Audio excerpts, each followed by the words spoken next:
hello guys खुलुमबाय नोंथांमोननिसिम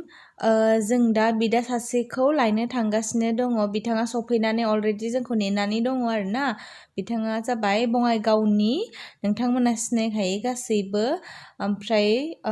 बिथांखौ जोङो एकदम गोसो गोरबोजों बिदा लिङो ओमफ्राय बिथाङाबो जोंखौ एकदम गोसो गोरबोजों बिनानाव लिङो आरोना ओमफ्राय बिथाङा बेहाय गुवाहाटीयाव माने कस्मेटिक आरो शुटिंनि थाखाय ड्रेस लांफैदों स' दा नोंथांमोननो आं देखायगासिनो दङ नायदो नोंथांमोनहा वेलकाम टु माय चेनेल एक्सन हरगासिनो ना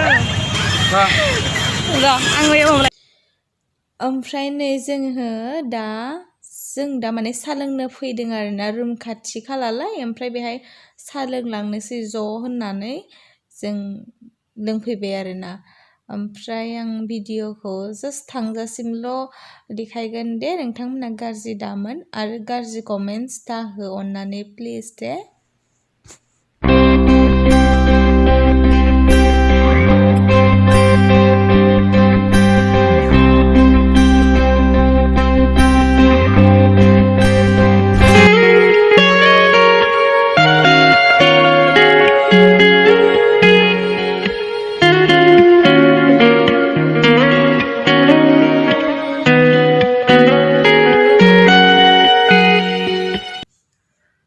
ओमफ्राय नै जों दा साहा लोंखांनानै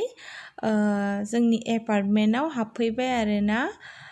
मोनफैबायानो जों रुमखौ मोनफैबायानो होनजायो